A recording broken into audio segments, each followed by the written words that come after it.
Sejam todos bem-vindos a mais um SkyCast, o podcast da NeuroSky, a maior plataforma de ensino em neurociências na América Latina. Hoje temos o tema epilepsia, correlação entre clínica e imagem. E eu, Tomás Fred, trago um convidado muito especial, o Dr. Ricardo André Amorim Leite, neurologista com várias titulações. Ele fez mestrado em neurologia pela Universidade Federal de Pernambuco, 2007, fellowship em vídeo eletroencefalograma, ECG na França, depois foi professor assistente na Universidade de Iowa até 2021 e volta para cá para o Brasil, trabalha no IPQ e veio conversar conosco para nos proporcionar mais conhecimento na epilepsia. Ricardo, te agradeço imensamente por ter vindo hoje, aceitar o convite da NeuroSky. Seja muito bem-vindo, vamos falar sobre epilepsia. Muito obrigado, Tomás, pelo convite também. É um prazer, é um tema assim que para mim é muito interessante, né? Na verdade, é a minha área de expertise, né, que eu gosto muito. E vou começar pelo básico, tá? Queria que você falasse os conceitos básicos. Qual que é a diferença entre convulsão e epilepsia? Como que é feito o diagnóstico? E falar um pouco para a gente sobre a classificação das epilepsias pela ELAI. Então, esse tema, convulsão e epilepsia e crise epiléptica, é um tema bem polêmico, assim, que suscitou vários comitês se reunindo para tentar definir de uma forma internacional o que são esses pontos específicos. Então, convulsão, classicamente, é uma crise que tem um fenômeno motor. Então, o paciente ele vai ter uma semiologia, uma fenomenologia que é motora, é visível, né? E ele destoa do que é crise epiléptica, porque crise epiléptica pode ter qualquer fenômeno sensitivo, motor, né? Então, atualmente, a gente chama todas as crises de crise epiléptica. A gente evita de usar o termo convulsão. Interessante. Né? Em relação à classificação, Mas, Ricardo, deixa eu fazer uma pergunta. Tem a ver com a quantidade de episódios que ele teve, aquela crise ou não?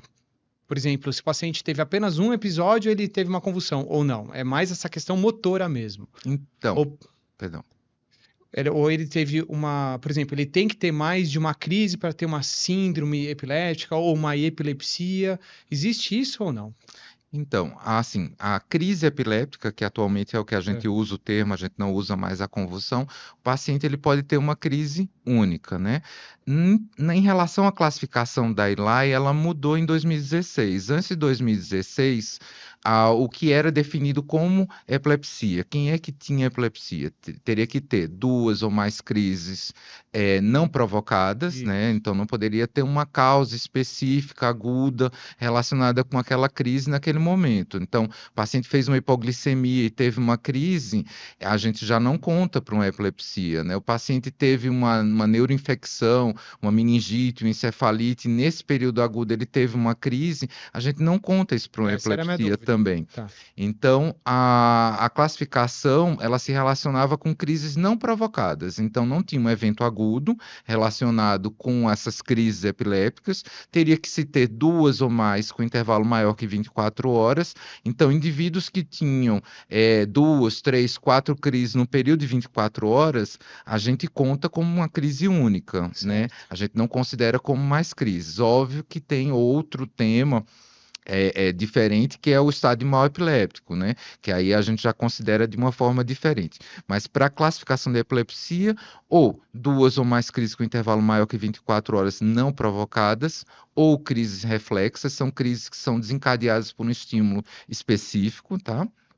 Ou, depois da classificação 2016, tem-se um ponto novo que é, mesmo que seja uma crise só, mas que exista um fator que leve a um risco maior do que 60% de se ter uma nova crise, por exemplo, um tumor que tem atividade elétrica intrínseca, uma displasia cortical, uma esclerose hipocampal, são temas que a gente vai falar mais para frente, né?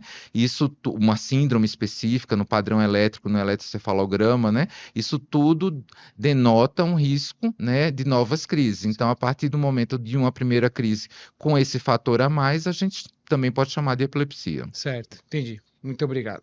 E a última classificação, então, é de 2016. É isso, da Eli? Essa não é a classificação, essa é a definição. Definição. 2016 foi a definição. Agora teve uma nova proposta de classificação. Na realidade, é uma revisão da classificação, né? Então, ao longo dos anos, muitos anos, entendeu? Desde do comitê que foi feito na França, né, nos anos 50, né, que foi a primeira tentativa de classificação, a ELAI, ela sempre tenta refazer essa classificação para que ela fique mais adequada. É muito difícil porque é um evento, né, um acontecimento na vida do ser humano que é muito heterogêneo, então Sim. é muito difícil, assim, eles não têm um comportamento igual, são múltiplos tipos de causa, né? Evolução também é muito diferente, né?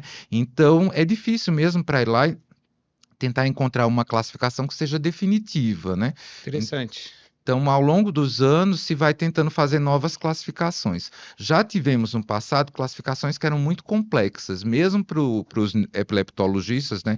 São as pessoas, os neurologistas que se dedicam à epilepsia, né? Era uma classificação que era difícil.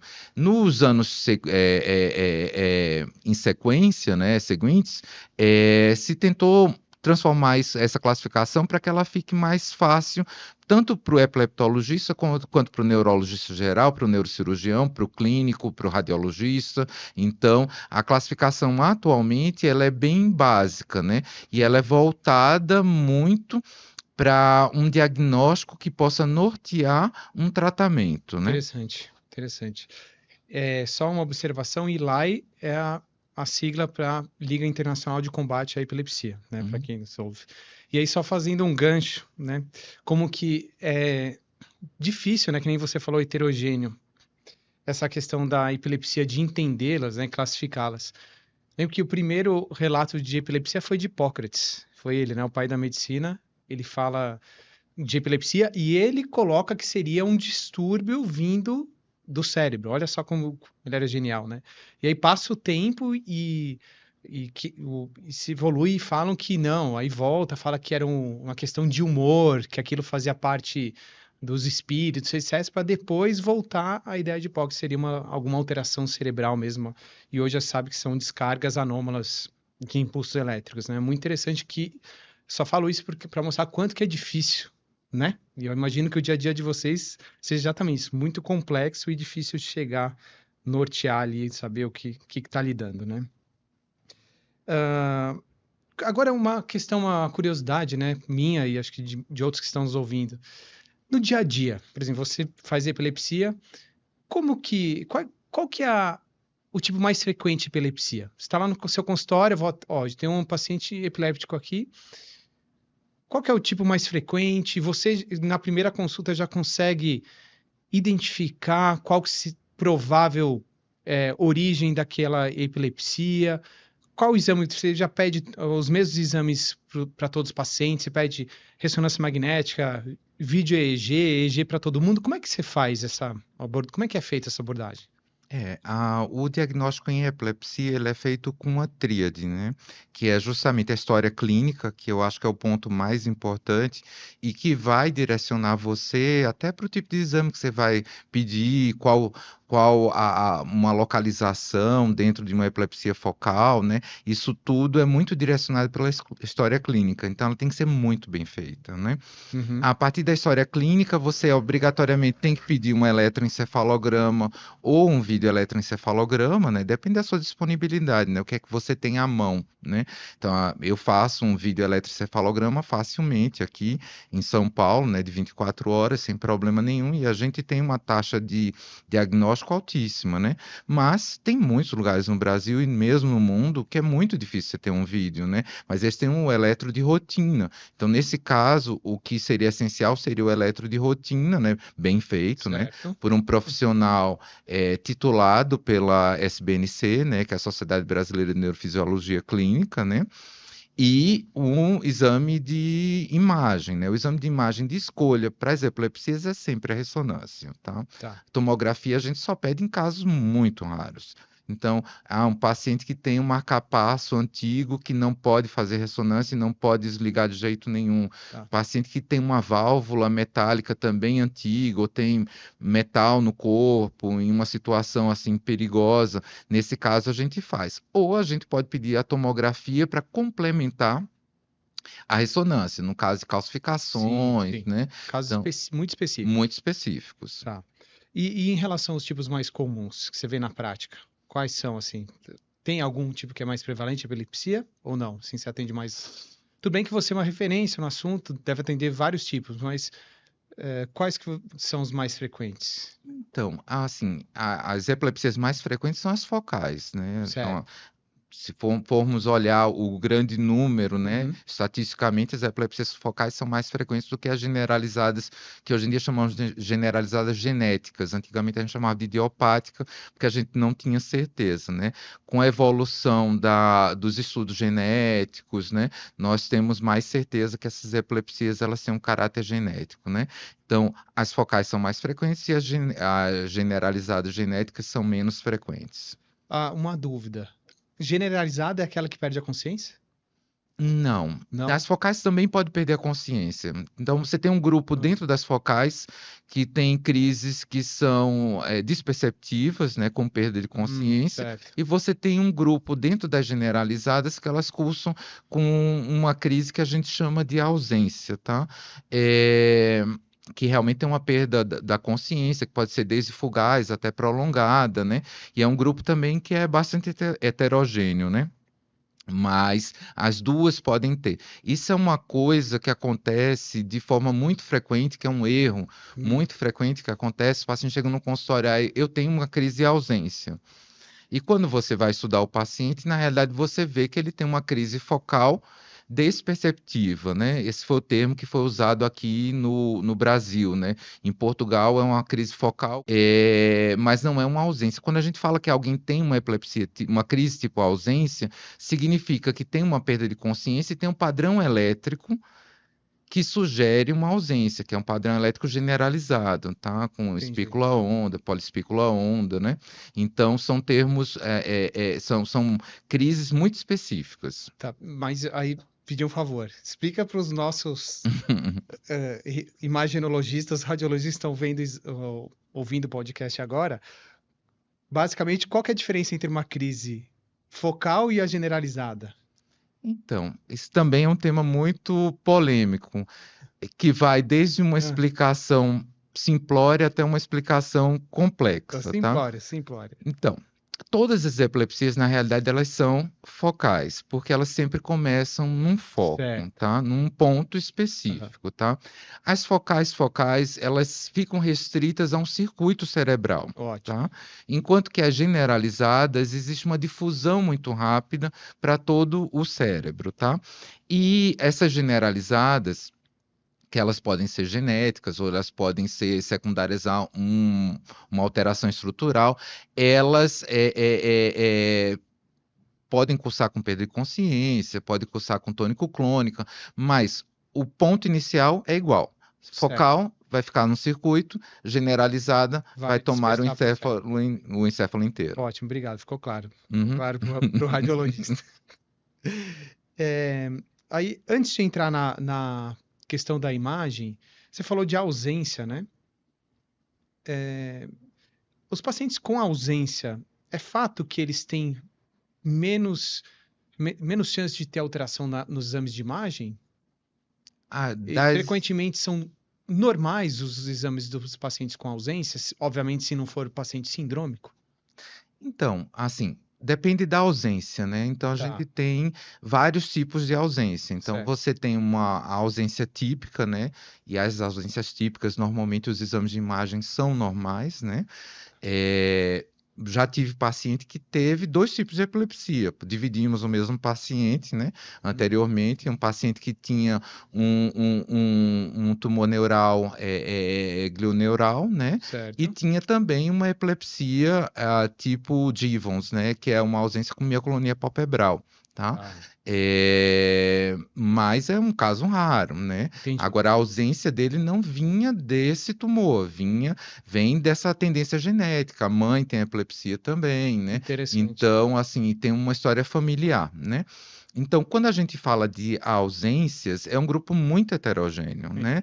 Mas se for uma ausência típica, normalmente os exames de imagem invariavelmente vão vir normais, Certo. né? Agora, se for uma ausência atípica, pode vir normal ou pode ter uma alteração estrutural Tá. também. E ela é mais comumente encontrada na população pediátrica, ou não? Ela começa na população pediátrica, Mas mas, por pode persistir. exemplo, a síndrome de Lennox-Gastaut, que é muito comum de você ter ausência atípica, né? É uma síndrome que ela pode persistir ao longo da vida, né? Então, a gente pega pacientes, por exemplo, que começaram na infância e que mesmo Nossa. adultos ainda mantêm a Certo. síndrome. E mantendo ainda nessa questão da abordagem clínica, eu tenho uma curiosidade em relação à população idosa, porque muitas vezes nós nos deparamos com um pedido de ressonância. Ó, primeira crise epilética no idoso.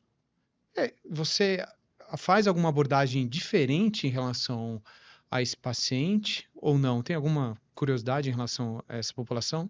Porque não é comum, né, o paciente idoso iniciar com crise epilética. Não, é o contrário. É o Na contrário? realidade, o maior pico de Ah, incidência de epilepsia é depois dos 60 anos de é? idade, isso, por conta de lesões vasculares Ah, microvasculares, tá? Então, a gente tem dois picos maiores de incidência, um é no primeiro ano de vida e o segundo é a partir de 60 anos de idade. Então, é muito comum, mas é interessante. uma população muito subdiagnosticada, Ah, tá? certo. É um diagnóstico que às vezes é muito difícil com relação ao exame de imagem, porque muitas vezes são lesões microvasculares que são comuns no idoso. Entendi. Então, não tem muita diferença daquele idoso rígido para aquele E idoso epilético. que vai desenvolver uma epilepsia do Certo. idoso. A única coisa é que essas lesões microvasculares, elas tendem a ficar na transição córtico-subcortical ou numa área específica, como hipocampo, amígdala, né? Certo. Então, esse indivíduo ele pode começar a ter essas crises a partir dos 60 anos. E as crises, normalmente, elas não são tão exuberantes quanto na pessoa jovem. Elas tendem a ser muito limitadas. Por exemplo, eu já peguei muitos pacientes que eles têm crises de afasia, né? Ele fica sem conseguir falar durante alguns minutos e depois volta ao normal. Ou Interessante que isso pode parecer com AVC, né? O pode colega parecer com desavisado AVC. pode achar que é um AVC. Eu já tive pacientes que foram 5, 6 vezes para o hospital, abriram protocolo AVC todas as vezes, o paciente ficou internado várias vezes na UTI até que chegou o diagnóstico de que era uma epilepsia. E tem uma outra questão. Revisando, né? A imagem é difícil porque não é muito diferente do idoso Sim. comum, tá? A clínica é muito sutil às vezes, tá? Alteração de memória, curta, né? Curto período de tempo tem uma alteração de memória, alteração de fala, queda, né? E também o eletro. Muitas vezes o eletroencefalograma ele é normal ou tem alterações muito discretas. Então, é uma população que é difícil. E muitas vezes a gente tem que fazer uma coisa chamada de teste terapêutico. Você excluiu tudo que era mais grave, lesões vasculares, possibilidade de AVC, né? E a partir daí você ficou com esses eventos paroxísticos, ou seja, esses eventos que se repetem de tempos em tempos, de curta duração, e aí a gente faz um teste terapêutico. A gente passa um remédio que a gente chama de medicamento anticrise, né? O fármaco anticrise, que é o termo que se usa hoje em dia, né? E vê a resposta do paciente. Se o paciente controlou os eventos, então muito provavelmente era uma epilepsia mesmo. Muito interessante. Interessante. E agora vamos para a parte que nos interessa, para radiologistas, imagem, né? Imagem é extremamente importante. Como que você faz, como que você enxerga a imagem na epilepsia? Nós sabemos que é extremamente importante, mas e você na sua prática diária? O que que você espera do radiologista ou daquele centro de imagem que vai atender o seu paciente epiléptico? Então, hoje em dia a gente tem um protocolo específico para epilepsia, chama Harness, né? Que é justamente de alta qualidade, né? E que são cortes muito finos, né? A gente faz montagens em 3D, né? Existem centros até que fazem cortes menores do que o que a gente faz no Harness. O Harness, ele preconiza 1 milímetro 1 milímetro. de corte, né? Tem centros que fazem 0,5, né? Mas são centros mais universitários, com estudos, Acadêmicos. né? Porque é muito difícil de você também conseguir fazer isso na prática clínica, né? Exatamente. Mas, idealmente, hoje em dia, a gente tem que ter um 3D, né? Ou do T1, né? Do volumétrico T1, né? Pré e pós-contraste, com 1 milímetro de corte, né? Um 3D também com 1 milímetro de corte do Flare, flare e um coronal. axial SWI ou GRE, depende da máquina, né? E um 2D que chamamos, né? Para ver o eixo do hipocampo e ter uma análise melhor da estrutura do hipocampo, né? Da arquitetura do Isso. hipocampo. Perfeito. Muito, muito interessante. Então, você espera que o exame seja feito de acordo com esse protocolo que está na tela aí. Isso. Protocolo Harness, que é da Eli.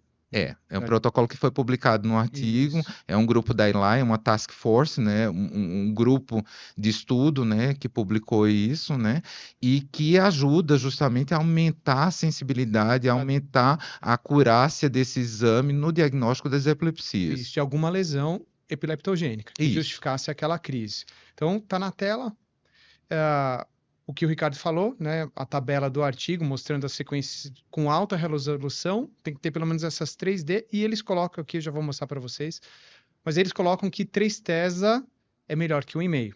Eu já vou te uhum, fazer a pergunta em relação a isso. Obviamente, né, 3-tesa tem uma capacidade melhor de detecção de lesão, mas não é acessível a todos nós, inclusive no Brasil. Então, 1,5 é possível e vai bem também. Aqui uma imagem na tela, ó, mostrando como é que é o protocolo que o Ricardo falou. Então, devemos ter duas sequências volumétricas, um T1 e um flare. Independente do plano que você adquira, ela tem que ser 1 milímetro isotrópico. O uhum. que é isotrópico? É aquela que teoricamente você pode reconstruir e não perde a resolução, né, da qualidade da imagem nos outros planos que você constrói.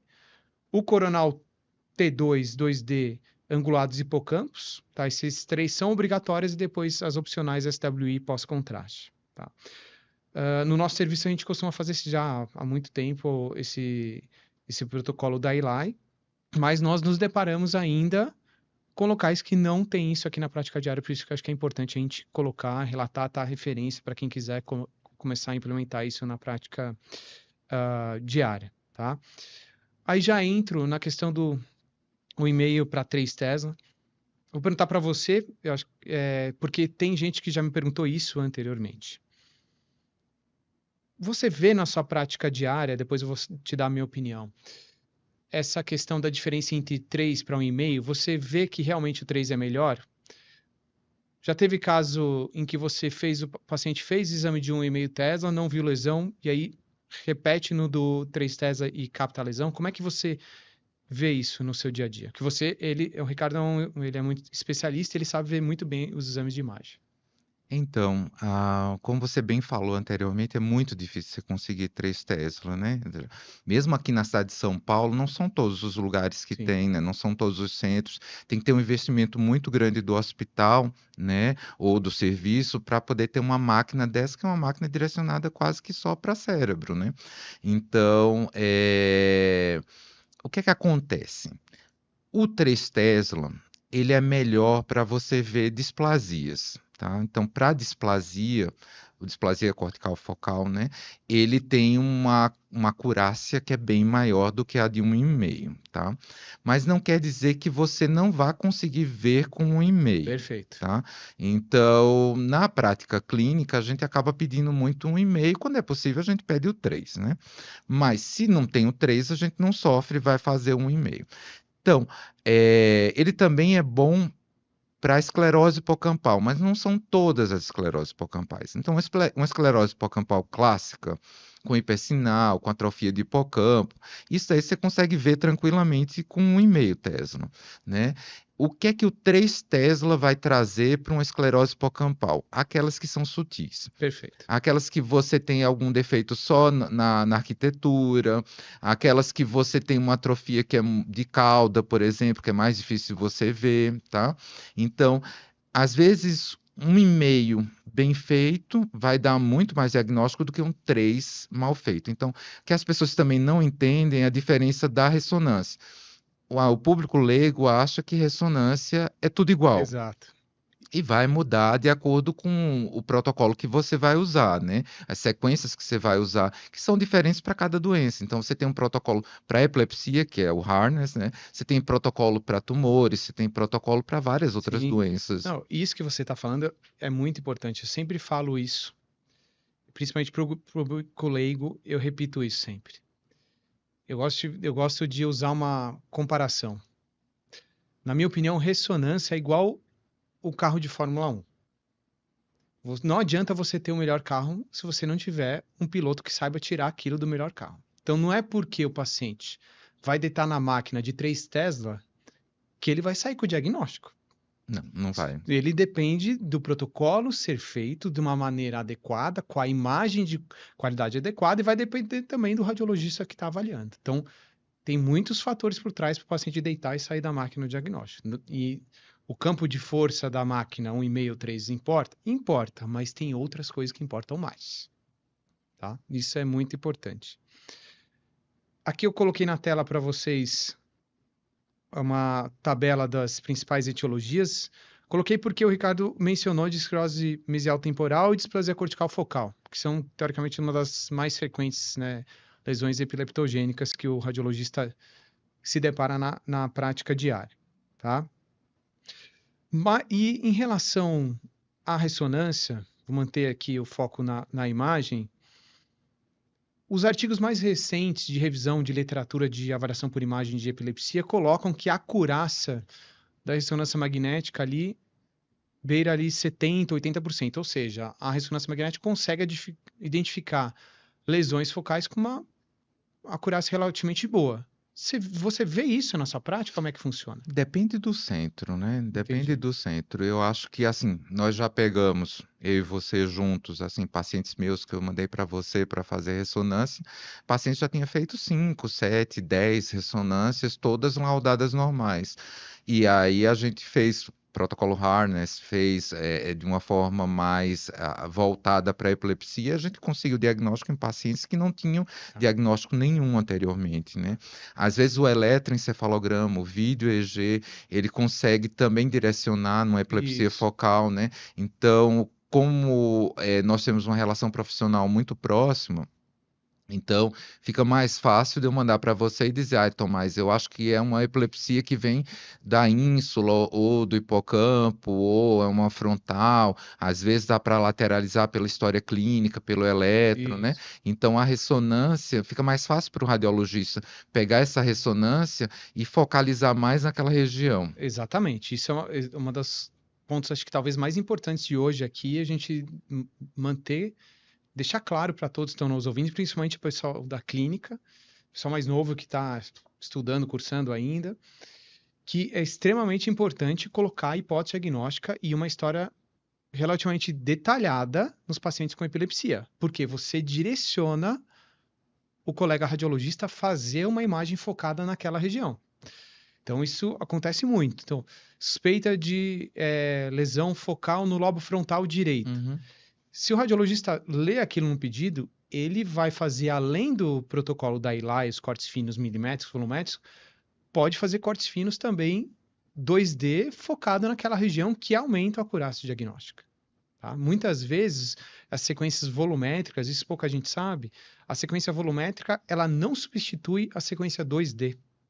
Então, se você tiver um dado clínico de uma possível localização de uma lesão, isso ajuda demais o paciente. Demais. Tá? Teve caso de displasia cortical que eu só consegui identificar no 2D, feito fino na região que o volumétrico não pegaria. Tá? Isso faz diferença. Então, pedido médico importa demais no paciente com epilepsia. Assim, importa tanto quanto a qualidade do exame, viu? Eu vou mostrar aqui umas imagens só para a gente.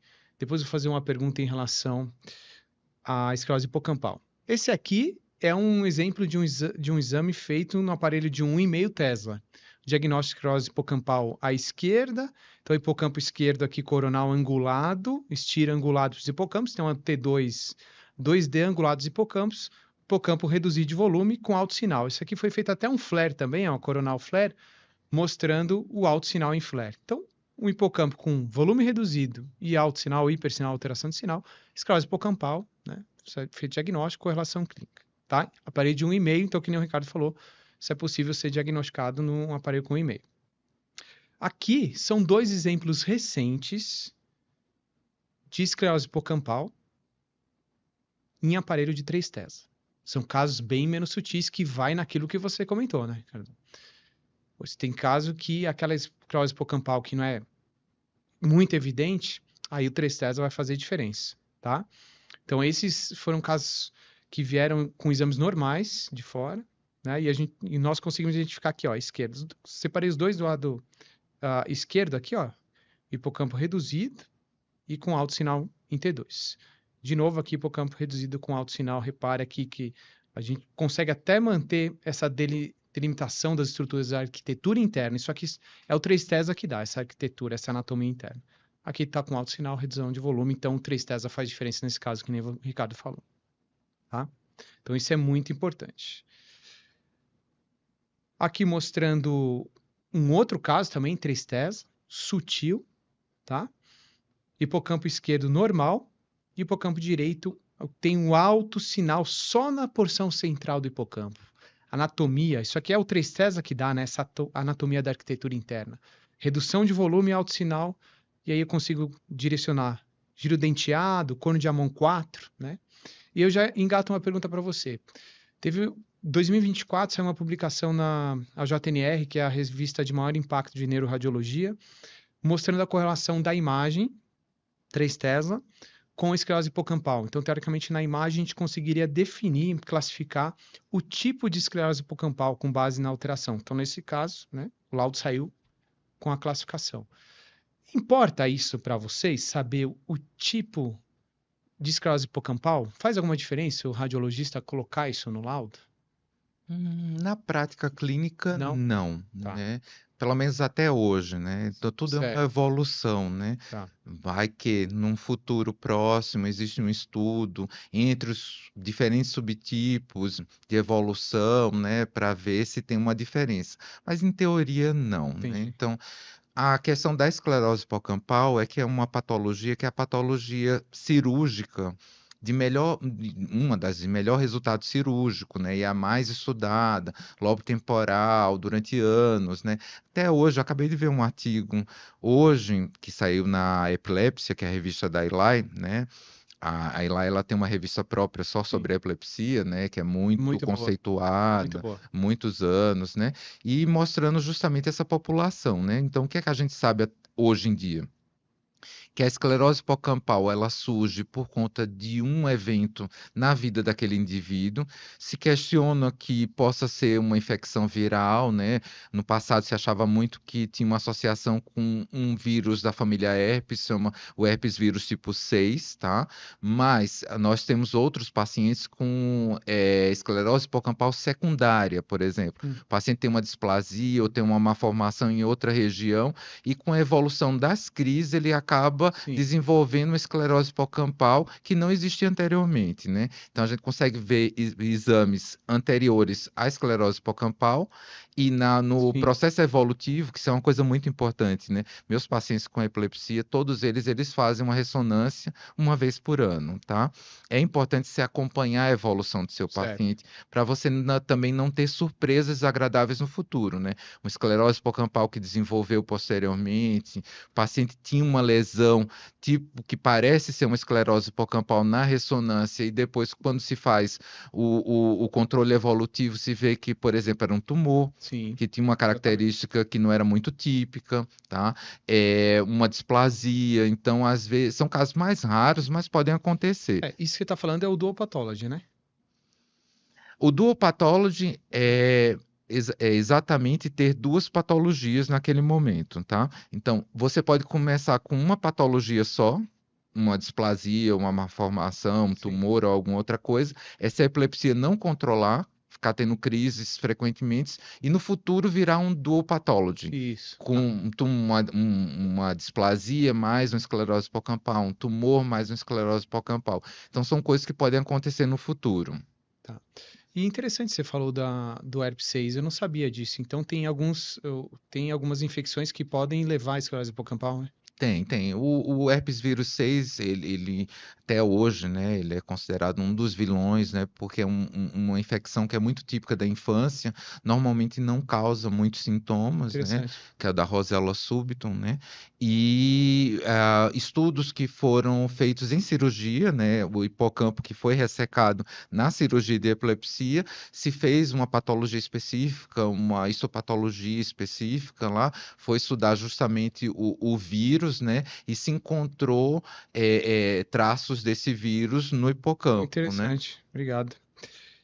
E em relação à imagem funcional, PET e o SPECT, como que vocês utilizam isso na prática? Ressonância é o primeiro exame de escolha de imagem para todos os pacientes, né? Então, o paciente, posso estar errado, você me corrija, mas o paciente apresentou a primeira crise epiléptica, ele vai fazer um exame de imagem. Primeira crise epiléptica, aquela tríade, É, né? História isso. clínica bem História clínica, feita, ressonância bem feita, tá, protocolo Harness, né? E um eletroencefalograma ou um certo, videoeletrocefalograma, dependendo do que você tem. Isso é o básico, né? Isso tá, faz parte do diagnóstico inicial da epilepsia, né? Então, epilepsia não pode ser feito diagnóstico só com história clínica, ou só com ressonância, ou só com eletro, tem que ser com os três, ótimo, tá? tá, É, Com relação aos exames funcionais de imagem, como PET ou como SPECT, eles normalmente só são solicitados quando existe uma investigação para cirurgia de epilepsia, tá? O PET, às vezes, em alguns casos específicos, que existe uma dúvida diagnóstica, uma hum, localização, um caso muito específico, você pode pedir um PET sem ser para avaliação pré-cirúrgica, mas a grosso modo, a PET SPECT é a avaliação pré-cirúrgica. então todo paciente que é candidato à cirurgia, ó, por exemplo, tem uma displasia cortical focal aqui, ele precisa fazer um estudo funcional? Então, isso tudo depende do que você tem, né? O que é disponível para você. Mas, Certo. idealmente, o PET ou SPECT ele é usado para tentar aumentar a acurácia, Ah, tá? entendi. O diagnóstico ele tem que ser dado antes do PET ou do SPECT. O PET e SPECT não vai dar o diagnóstico de localização para você. Tá? Tá. Eu tenho uma suspeita que é uma epilepsia frontal direita e eu faço um PET ou um SPECT e aí ele vai me localizar naquela região. Então, aumenta-se a chance de que aquela região seja uma região primária, né, Tá. na geração dessas crises, tá? Tá. Interessante até se aí, por exemplo, se a ressonância veio negativa, pode voltar a fazer uma nova para buscar naquela região, né? Isso, né? Você pode fazer um reestudo Isso. daquela ressonância, ou fazer uma ressonância se não foi feita com um protocolo adequado. Às vezes os achados são muito sutis, então, Sim. às vezes você vê só um borramento É. da transição, corte subcortical, às vezes você vê um giro que é um pouco diferente, né, do que seria esperado. Normalmente a gente compara com, você sabe muito melhor do que eu, compara com um contralateral, né? Isso. Então, normalmente a gente vê uma giração que ela é meio anômala. Então, nesses casos, numa investigação pré-cirúrgica, você pode usar o PET ou o SPECT. Eu Ótimo. vim de uma escola do PET, né? Então, quando eu estudei na França, a gente fazia PET para todos os pacientes cirúrgicos. Até porque o PET, desculpa, desculpa se eu estiver errado, mas o PET é mais fácil, porque o SPECT tem que ser no momento da crise, né? O PET é mais simples, porque o Isso. PET normalmente o que a gente faz é um PET interictal, né? Isso, Às exatamente. vezes, por coincidência do destino, você pode fazer um PET e em vez de ter um hipometabolismo, que é o que a gente encontra Uhum. no PET interictal, você pode ter um hipermetabolismo. Então aquela região está funcionando demais, Certo. está metabolizando demais. Quando a gente fala de PET, a gente fala de FDG, né? De Aham. glicose, né? O SPECT, para a cirurgia de epilepsia, não adianta pedir um SPECT interictal. O SPECT ele tem que ter um interictal subtraído do ICTAL, né? É o que a gente chama de Syscom. É um software que ele vai fazer essa subtração de um com o outro. Então, ele vai pegar o que é que acende mesmo, né, no momento da crise. E é muito complicado, você tem que ter uma técnica de radiologia do lado do paciente, a Exatamente. hora que começou a crise tem que injetar, existe um tempo entre o técnico reconhecer a crise e mesmo quando ele injeta, entre entrar na veia do paciente e chegar até o cérebro. Então, às vezes, as crises são muito curtas, tem crises que duram poucos segundos, né? Então, você não vai conseguir ver muita coisa. Você vai pegar o pós-ictal, a crise já terminou. Então, o SPECT ele é mais difícil. Hoje em dia, ele está bem mais difícil, são poucos lugares que tem, Sim, né? nós vemos pouco. O radiofármaco, ele é difícil de conseguir, né? E o PET, como você falou, é muito mais É, simples, né? tá, ótimo. E agora, chegando na parte final do nosso podcast, ah, aqui é uma imagem só para mostrar para você, Ricardo, e para os nossos ouvintes que estão aí. Desafio você a adivinhar qual que é um e-mail e qual que é 3. Tem as duas imagens coronal T2 angulados. Um é um e-mail, o outro é 3. Para ver como se um exame, mesmo sendo feito no e-mail, ele pode ter uma excelente qualidade diagnóstica. Eu não vou dificultar muito. Então, o de um e-mail, vou usando 3 na tela. Olha só. Então, não é só porque está fazendo um e-mail que vai deixar diagnóstico. Eu quero deixar bem claro isso aqui, Com a tá? qualidade do É, e-mail. Então, assim, na realidade, se você fosse pedir uma sequência correta, seria pedir um e-mail primeiro, tá? E caso o e-mail não fosse resolutivo, você ficou com uma área suspeita de uma isso. displasia por conta de E a borramento suspeita ou de clínica de giração, lesão mas que focal não é é alta? muito clara, aí você pede um 3, né? Aí você tem uma suspeita de uma epilepsia do lobo temporal, com crise hipocampal, né? Mas também não fechou uma esclerose hipocampal no e-mail, você pode pedir o Perfeito, 3, né? perfeito. Era isso que eu queria ouvir. E agora, então, tratamento, né? Não vamos delongar muito, não, assim, tratamento de epilepsia é tema de congresso, né? Queria que, Congressos. então, assim, é muito, muito extenso o tema, né? Você sabe que tem um curso internacional, ele ocorria lá em Israel, não sei se ainda ocorre, né? É, Que era só para novas drogas em epilepsia, olha só. né? Então, muitas opções, né? Nosso objetivo não é ficar estendendo sobre isso. Só, por favor, resuma para nós. Como é que é feita a escolha terapêutica? Óbvio, vai ser sempre início medicamentoso. E depois, qual paciente que vai ser selecionado para cirurgia? Não é só porque o paciente tem lesão, todo paciente com lesão focal, ele vai ser submetido a uma cirurgia de epilepsia, que tem paciente com suspeita, que tem diagnóstico, por exemplo, nós encontramos a imagem, esclerose hipocampal, mais sugestivo de esclerose hipocampal. Mas ele continua fazendo controle por imagem e não é submetido a uma cirurgia. Como que funciona isso na prática?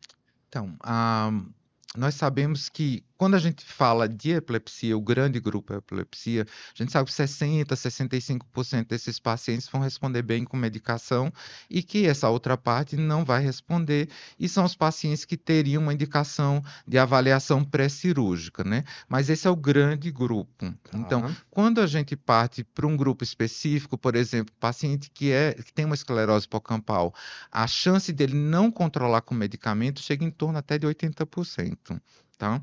entendi. São casos raros que conseguem controlar com medicamento. Eu tenho vários pacientes com esclerose hipocampal e que controlam com medicamento. Então, mas não fazem parte do grande grupo, né? A maior parte das esclerose hipocampais, elas são Interessante. cirúrgicas, né? Então, Certo. vai depender muito do tipo de epilepsia. Então, você pega uma epilepsia genética, tipo uma síndrome de Dravet.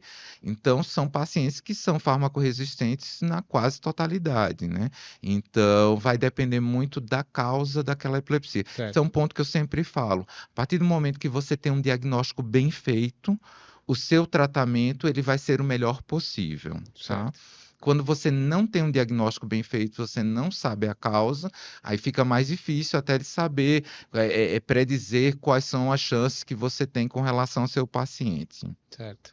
Então, mas o paciente, por exemplo, fez exame de imagem, epilepsia, fez exame de imagem, ele tem uma lesão focal Hum, na imagem, um tumor. hum. que possa ser epileptogênico, que nem os tumores neurogliais são mais comumente associados à epilepsia. Não necessariamente, que nem você citou lá no começo, um caso seu, esse paciente vai ser submetido à ressecção do tumor, né? Tem que ver se aquele tumor realmente é o responsável pela epilepsia do paciente, certo? Esse é um tema, assim, Ah, com relação ao tumor, a esse grupo de tumor específico, né, os gliais, neurogliais, é um tema controverso, né? Existe uma taxa de pacientes que têm uma conversão, uma malignização, né? Mas não são todos. Então, vai depender muito da idade do paciente, né? Vai depender muito da localização do tumor. Então, é um tumor que tem uma localização numa área muito funcional e que, se você fizer a cirurgia, o paciente vai certo. ficar com um déficit permanente. Então, nesses casos, às vezes você só acompanha radiologicamente, vai fazendo exames periodicamente para ver se existe um crescimento, se existe algum outro Entendi. detalhe que vai surgindo que sugira que existe uma malignização. Agora, é uma área que é tranquila, um paciente muito jovem, às vezes o paciente prefere retirar o tumor para não ter o risco de ter uma malignização no futuro, né? Certo, certo. Com relação às epilepsias como um todo, a indicação cirúrgica é falha terapêutica com medicamentos, Ótimo, tá? ótimo. Então, você tem que ter duas linhas de tratamento. Você tem uma primeira linha de tratamento com um fármaco bem escolhido para aquele tipo de epilepsia. Então, tem os fármacos para epilepsias focais, tem os fármacos para epilepsias generalizadas, que são de primeira escolha, tá? Falhou, chegou em dose alta e não teve um controle de crise, você pode associar esse fármaco com outro fármaco ou trocar por um outro fármaco, tá? Seria a segunda linha de tratamento. A partir da falha da segunda linha de tratamento, a chance de uma terceira linha de tratamento ter sucesso é muito baixa, né? Entendi. Então, a indicação que se tem é de você tentar fazer uma investigação cirúrgica, principalmente na infância, tá?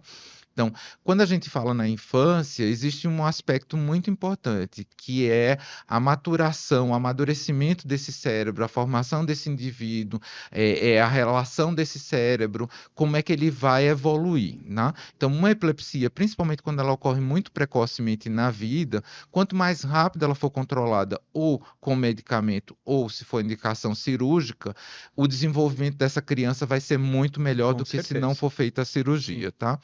Óbvio, mesmo no adulto, você tem crises toda semana, crises que você tem um comprometimento social, psíquico, né, funcional, né? Então, isso também é importante para ele, né? Então, quanto mais rápido você controlar essa crise, melhor para o paciente. Então, a partir de estudos, foram vários estudos que foram feitos durante muitos anos, a gente tem os estudos que foram os mais importantes, né, com relação à farmacorresistência, né, do Brod e do Kuan, né? O Kuan teve aqui no Brasil várias vezes, né, para dar aula.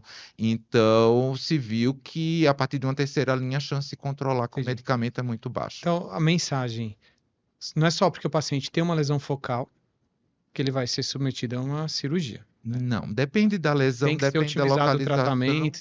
Cada paciente É um deve ser paciente. estudado. É, é um paciente e tem uma outra questão que é a escolha da droga. Então, o Kuan mesmo, quando ele esteve aqui no Brasil, ele deu uma aula linda e aí ele falou exatamente isso. Então, existem drogas que são mais importantes para você testar primeiro do que outras, tá? Então, a partir do momento de falhas dessas drogas específicas, esse paciente é mais farmacorresistente do que Entendi. outras. Certo? Perfeito. E agora, finalizar o podcast com um momento cultural. Vamos inaugurar aqui no Skycast um momento cultural. Tenho duas imagens geradas por inteligência artificial na tela e que fazem alusão ao mundo da epilepsia. O Ricardo vai escolher uma para depois vai virar o encarte aí do nosso podcast. Veja que, Ricardo, depois repare que os dois são estilo do Van Gogh. Van Gogh, pintor extremamente famoso, que era Epiléptico. epiléptico, né? Quer E dizer, um hoje em dia a gente fala que ele é portador de epilepsia, portador de ou epilepsia. pessoa que vive com epilepsia. E isso foi visto pelas cartas que ele trocava com o irmão. E repare que tem muita influência do amarelo, né? Falam que o amarelo na pintura dele estava muito presente por conta de estímulos decorrentes das crises, né? E aí na imagem da esquerda da tela tem um cachorro. E aí eu faço uma alusão com um conto do Oliver Sacks, né? Oliver Sacks é um neuroclínico, ficou muito famoso não só pela competência, mas pelas histórias que ele escrevia, um bom escritor. E ele tem um conto que chama O Cão Sob a Pele, em que teoricamente, um estudante de medicina, não se sabe se é ele ou não, mas é uma história real, depois de ter utilizado muitas substâncias exógenas, acorda com o faro extremamente apurado, como se fosse um cachorro. Ele fica 3 semanas vivendo com o faro de um cachorro e fala que o mundo, a vida dele mudou completamente. Ele até esquece um pouco dos outros sentidos, de tão apurado que ficou o fato, e ele tem uma vida completamente modificada por conta daquilo, né? Até interação social, etc. E no final para e ele volta a viver normalmente, mas por que eu estou falando isso? Porque uma das ideias seria que o córtex mesial temporal teria levado a uma hiperestimulação do córtex olfatório. E aí ele fica com a estimulação do cão. Então, olha só, um autoestímulo elétrico, teoricamente epileptogênico, levando ao super olfato aí do cão. Qual que você escolhe?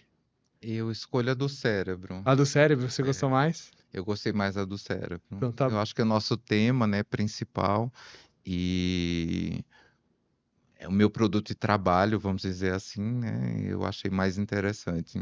Muito bem. Te agradeço imensamente por ter aceitado o convite, foi muito bom, aprendi demais com você, Ricardo. Parabéns pelo seu trabalho. E quer deixar algum comentário final? Uma mensagem para quem tem interesse sobre o tema? Assim, é uma área muito interessante, é uma área que teve um crescimento muito grande, vai ter ainda um crescimento muito grande, né? Nos próximos anos isso vai expandir muito, tanto o conhecimento quanto o tratamento, né? Hoje em dia a gente tem conhecimento de coisas que mudaram a vida de vários Sim, pacientes, então a dieta cetogênica, por exemplo, para quem tem deficiência de GLUT1, né? É um tratamento maravilhoso, né? Isso é baseado em vários estudos também, né? A parte cirúrgica também, que é uma área que eu me dedico bastante, né? Ela evoluiu muito e vai evoluir bastante. Então, assim, eu sei que é um momento muito difícil na vida das pessoas, com qualquer doença crônica, tá? Mas que muitas vezes existe uma janela, uma luz, existe algum tratamento que pode não ser curativo, mas que pode ajudar a melhorar muito a qualidade de vida. ótimo. Muito obrigado. Obrigado a você que está nos escutando, Neurosky. Quem quiser conferir todos os outros episódios, é só acessar neurosky.med no Spotify e acessar nossa plataforma.